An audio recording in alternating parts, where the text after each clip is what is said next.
Nowadays, Vegeta is known for his rivalry with Goku, which just so happens to be one of the most iconic in modern fiction. But before Vegeta became a full-blown rival to Goku, he was a villain. He was someone who was undoubtedly evil, but had a backstory so tragic that it could drive some to tears. Let's start at the beginning. Vegeta IV was born into nobility. He was considered a super elite at birth, meaning that he was upper class. Now the Saiyans are already an extremely prideful race of people, but to be told that you're just better than everyone since birth, even you would walk around with an irrational amount of arrogance. And upon meeting Vegeta in the Saiyan saga, that's exactly how he came off, an arrogant prick. But under the surface was a much more complex reason as to why he acted this way. There's this character in Dragon Ball. His name is Frieza, you might know him, he's pretty popular. Frieza was tyrannical, egotistical, manipulative, merciless, but also arrogant. But the difference in his arrogance and Vegeta's was clear. Vegeta was arrogant because of his place amongst the Saiyans. He held the Saiyans in such high regard that being an elite amongst them means that you are an elite anywhere. Well, Frieza thought he was better than everyone, period. Outside of great strength, we don't know of any specific reason as to why Frieza is so arrogant, but that strength gave him the opportunity to try and break one of a Saiyan's greatest weapons, their pride. Vegeta's role as both a Saiyan prince and a servant to Frieza creates a profound paradox that adds layers of complexity to his character. As a super elite Saiyan, Vegeta holds immense pride in his royal heritage and in his belief that Saiyans are the ultimate warrior race. But, despite his status, he finds himself bound to Frieza, the very tyrant responsible for the destruction of his planet and the near extermination of his people. Now we didn't know it at the time, but this contradiction fuels much of Vegeta's early rage and ambition. He's a prince without a kingdom, forced to serve the being who stripped him of his birthright. The cognitive dissonance of being both a ruler in theory and a slave in practice drives Vegeta's insatiable desire to prove his superiority and reclaim his lost glory. This creates a unique tension in his character arc. This paradox also humanizes Vegeta in a subtle way, revealing that beneath his arrogance and bravado lies a deep-seated vulnerability. Vegeta's pride is both his greatest strength and his greatest weakness. He clings to his royal identity to mask the bitter truth that he was powerless to stop Frieza's domination. His quest for power in early Dragon Ball Z isn't just about physical strength, it's about escaping the chains of his servitude. It's this complexity that makes Vegeta's journey so compelling, as he must ultimately confront not only Frieza, but his own limitations and the pride that keeps him trapped in a cycle of anger and vengeance. So after going to Earth and losing to Goku, Vegeta's pride was hurt. He couldn't bear losing to anyone or anything lower than an elite, which really means he's not good with losing to anyone. So he goes to Namek. Vegeta has to use the Dragon Balls. He has to make a wish. A wish that would not only make it so that no one would ever beat him again, but a wish that would free him from Frieza's rule as well. And we all know what that wish was. Immortality. Vegeta didn't wish for greater strength. And even if it were a possibility, we know that Vegeta would never take that path. What immortality would grant Vegeta is the ability to lose over and over again, but always be able to fight once more. He went through hell on Namek to gather those 7 Dragon Balls. It was some of the most intelligent maneuvering I've seen from a character in the Dragon Ball franchise, but stronger opponents showed up and took what Vegeta worked so hard to obtain. And even worse, they weren't able to use the Dragon Balls. It was the Earthlings who bested Vegeta before that were able to use the Dragon Balls. So with immortality out of the window, Vegeta isn't left with too many options. He resorts to working with those he once called enemies until Frieza transformed. And for a while there, Vegeta was stuck. Fighting didn't make any sense, and running away wasn't an option. So he resorted to nearly killing himself in hopes that Dende would heal him. How arrogant do you have to be to think that the last individual of a race you helped massacre would help you?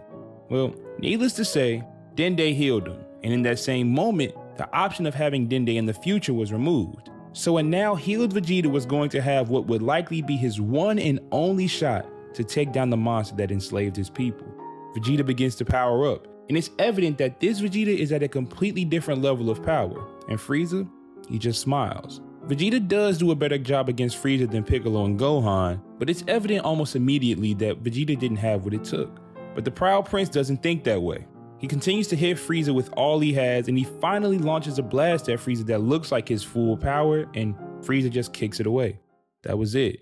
Vegeta's defeat at the hands of Frieza was the moment when the weight of his entire life came crashing down on him. For years, he clung to the belief that his Saiyan pride, his elite status, and his relentless pursuit of power would eventually allow him to surpass Frieza and avenge his race. But when he was utterly outmatched and broken in battle, the harsh reality that he could never break free from being more than a tool for Frieza's amusement shattered his spirit. The realization that all his efforts, his pride, and his dreams of victory were in vain left him emotionally exposed for the first time. Vegeta's tears were not just out of physical pain, but from the deep humiliation of facing the truth. He was powerless, not only against Frieza, but against the fate that had always been out of his control. His pride, the one thing that kept him going, was obliterated in that moment, forcing him to confront his own vulnerability in a way he never had before. Like I said, Vegeta was stunned, so Frieza made his move. He made quick work of Vegeta, and as he was getting ready to kill Vegeta, Goku shows up to save the day. And normally, Vegeta would object to this, but this isn't Vegeta in his normal proud state. Vegeta's shaken and on the verge of death, and in knowing this, Vegeta spills his heart out to Goku. He tells him the story of the Saiyans and Frieza, and for the first time in the series, Goku shares the same pride in his Saiyan heritage that Vegeta does. But that's another story for another video. The point is, Vegeta left the Frieza saga a changed man. After being revived, he was still the tough and ruthless fighter he was before, but the curtain had been dropped on who he truly was as a person. When Goku, Gohan, Krillin, and Piccolo witnessed Vegeta break down in tears before his death on Namek, it forever altered their perception of him. Up until that moment, Vegeta had been little more than a ruthless enemy, someone defined by his arrogance, cruelty, and ambition. But seeing him cry, laid bare with all his pride stripped away, revealed a side of Vegeta they hadn't imagined, a man who had suffered deeply, haunted by a lifetime of servitude and failure under Frieza. This vulnerability humanized Vegeta in their eyes, particularly for Goku, who began to understand that Vegeta's hatred and obsession with strength came from a place of deep personal torment, not just ego. Gohan, who had feared Vegeta, and Krillin, who held deep resentment toward him, both softened, realizing that even someone as cold as Vegeta could feel pain and loss on a profound level. Piccolo, always a character keenly aware of personal transformation, likely recognized a kindred spirit in Vegeta's struggle with his own darkness. Now don't get it confused, this moment didn't instantly redeem Vegeta in their eyes, but it laid the groundwork for the eventual shift in their relationships as they began to see him as not just an enemy, but as someone fighting his own inner battles. And to be blunt, those were the only Z fighters that mattered at this point. Well, that was until this guy showed up. And boy did he play a huge role in Vegeta's transformation. At first, Trunks made Vegeta feel even smaller because he was another Super Saiyan, but soon enough, Vegeta became a Super Saiyan himself. For a while there, Vegeta at least leveled the playing field with Goku. But good times for Vegeta rarely last long. Vegeta's crushing defeat at the hands of Android 18 was a pivotal moment that forced him to confront the limits of his power and reevaluate the inflated perception he had of his own strength. 18 effortlessly dismantled him. It shattered his illusions of superiority and exposed the reality that there were still enemies beyond his reach. So, this humbling defeat added another layer to Vegeta's internal struggle. It was becoming more and more clear that he could no longer rely solely on his Saiyan birthright and sheer determination. He had to face the fact that there was always someone stronger. This moment not only planted the seeds of humility within Vegeta, but also began to shift his focus from reckless ambition to a more introspective approach towards strength and its place in the larger battles ahead. But Vegeta is stubborn. Through most of Dragon Ball Z, Vegeta is taught a lesson and then does not learn from his mistakes, and it happens again against Cell. We all know the story. So for 3 out of the 4 major sagas in Dragon Ball Z, Vegeta follows the same pattern. He comes in as the strongest character, gets humbled, comes back stronger again, and gets humbled even worse than before. Something had to change. In the 7 years between the Cell saga and the Buu saga, Vegeta's life underwent a profound transformation. The most significant change was his adaptation to family life, particularly his relationship with Bulma and raising their son Trunks. For a warrior who lived most of his life in isolation and servitude, these new bonds offered Vegeta something he had never experienced before, a sense of belonging beyond battle. Although he still trained relentlessly, Vegeta's connection to his family softened his harsh outlook on life, introducing him to the concept of love and responsibility, even if he didn't always express it outwardly. These years of growth provided Vegeta with a new perspective, even if part of him still resisted the changes happening within. And that part of him who resisted those changes made itself apparent when Goku came back to Earth for a day. Vegeta's struggle with his inner demons came to a head when Babidi manipulated his desire for power, reigniting the darker aspects of his pride. By allowing himself to be controlled, Vegeta sought to reclaim the ruthless warrior he once was, free from the emotional weakness he felt family life had created. Yet, despite giving in to this temptation and selfishly fighting Goku, something crucial had shifted within him. When faced with the threat of Majin Buu, Vegeta realized that the man he had become over those 7 years could not be the same as the cold-blooded warrior he used to be.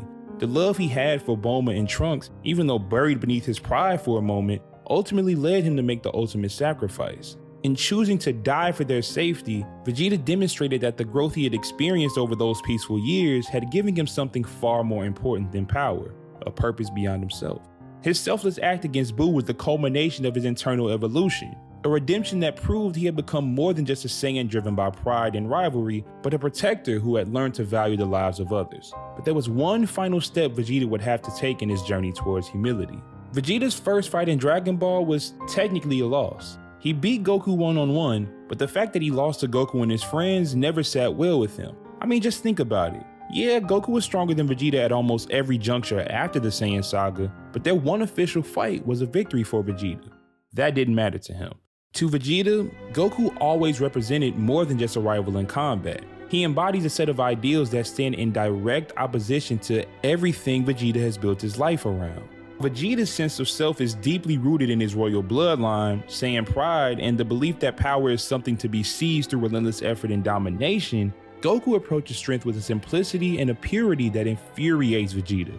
Goku doesn't fight out of a sense of superiority or conquest. He fights for the love of the challenge, to protect his loved ones, and to push his own boundaries. This mindset is incomprehensible to Vegeta, who has been driven by anger, pride, and a deep-seated need to prove his worth since his earliest days. For Vegeta, Goku's effortless rise in power feels like a mockery of everything he has struggled for, and that's what makes it so intolerable. To Vegeta, someone like Goku who lacks his noble heritage and relentless ambition shouldn't be able to surpass him. Yet, time and time again, Goku does. This deep conflict comes to a head during the fight against Kid Buu. Vegeta stopped making the mistake of going back out into the battlefield to prove that his ideals were the best, so Vegeta sits back and watches. And that's where Vegeta is forced to confront a truth that has long tormented him. Goku is the best. It's not just Goku's strength that Vegeta acknowledges in this moment, but the essence of what makes Goku so different from him. His selflessness, his pure-hearted desire to grow, and his unshakable focus on the greater good. Vegeta finally admits that Goku's approach to life and combat, as frustratingly naive as it seemed to him, is what makes Goku truly remarkable. This realization doesn't just humble Vegeta, it breaks through the core of his pride.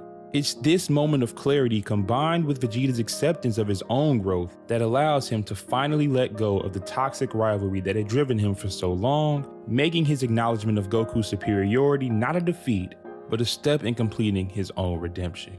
With that being said, if you haven't already, please hit the like button and subscribe for more videos like this. This is BigTune, and thanks for watching.